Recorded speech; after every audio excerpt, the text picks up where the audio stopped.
I ain't know you. Did you just say? This is my persuasive speech, and this is my audience.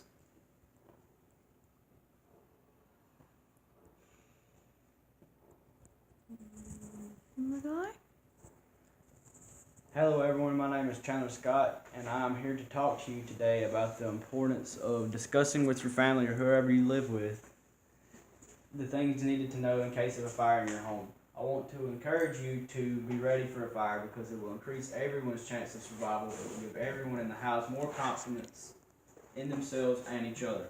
It will also help everyone to react much quicker if there is a fire, or if there is a plan. We all have heard how we need a plan, and we know these things are true, but how many of us have actually discussed what everyone should do in case of a fire? It is detrimental to the life of your family to have a talk with your family and figure out what each person should do in case of a fire. Especially if you have small children or elderly in the house. Someone needs to be in charge of the ones that need help, so I want to stress to you on how important it is to prepare for the worst by giving everyone a job in case of a fire. Fireproofing the house as much as possible, and then knowing how to help burn victims or someone who is unconscious. First of all, you need a fire evacuation plan. Come up with your own plan for your family's needs. If you need help making a plan, find some info at www.travelers.com. There's an article called How to Create an Evacuation Plan. So when creating your plan, you want to make sure to take into account the elderly, young, children, or special needs people may not wake easily or be able to move. Assign family members to help with a specific person. You may want to give each person a partner if there are many in the household. Look on the website www.healthychildren.org for tips on things you need to teach children about fires. The article What to Do in a Fire gives some helpful advice such as testing any closed doors with the back of your hand for heat. Do not open the door if you feel heat or see smoke. Close all doors as you leave each room to keep the fire from spreading. Crawl low under smoke and choose the safest exit. Don't stop and don't go back. Stop, drop, and roll if you are on fire. Visit each room and find 2 ways out and point them out to everyone. Choose a meeting spot in the front yard so that emergency responders will see everyone and you will know who's missing. The next big thing you want to try and do is to fireproof your home as much as possible. There are some common sense precautions you can do to help protect your family, to help protect your home and family. And you can go to napfire.com for more information and an article how to fireproof your home. Install smoke alarms first and foremost. Make sure they are properly installed.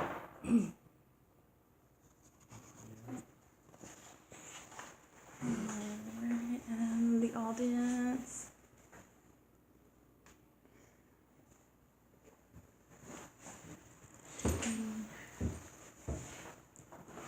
Get back around. Okay. If you don't know much about electrical stuff, then you need to get an electrician that can help you out. Make sure you buy the smoke detectors or have a battery backup if you purchase new ones so that if the electricity is out, they can still work off the battery. Do a yearly checkup on fire alarms and make sure they're still working, and change the batteries out. Keep fire extinguishers on hand. Place them in places that would be prone to fire, such as the kitchen, living room, near a fireplace, or in the garage where things like batteries may be stored. Or near outside grilling areas or anywhere else there could be fires take place. It's also good to have one in the garage where flammable stuff may be stored like batteries. An article put out by the National Fire Protection Agency, Key Fire Safety Tips, tells us to give space heaters space because these are the 2 biggest reasons house fires occur. You can use fire retardant spray to protect indoor and outdoor fabric furniture because retardant products can slow the effects of a fire by keeping furniture from adding to the flames. Another thing is to clean out the junk in your house. Old clothes boxes and newspapers can be a large fire hazard. They can make a small fire become a very large fire in a short matter of time. Try to clean out your house of unused items twice a year. Check for overload wiring. If you turn on a light or you use an outlet and it throws a breaker or blows a fuse, then this can mean that you have overload wiring, and an electrician or someone you know that may know what they're doing needs to come out and fix the problem. The third thing is you need to teach everyone in the household how to respond to injured victims. First, call 911 to get medical responders on the way. If the person is unconscious, you need to get them to a safe place. Lay them on their back and check for a pulse and check to see if they're breathing. If they're not breathing or do not have a pulse, start CPR. Teach your household the basics of CPR at least for training on CPR. American Heart Association has a website at cpr.org that explains exactly what to do for CPR. The website says 30 chest compressions and 2 breaths is the main thing you do when performing CPR on someone. Things you do not want to do is put ointment, butter, ice, medications, fluffy cotton, or bandages on a burn, because this can lead to inflammation and severe pain and infection. You do not want the burn to become contaminated.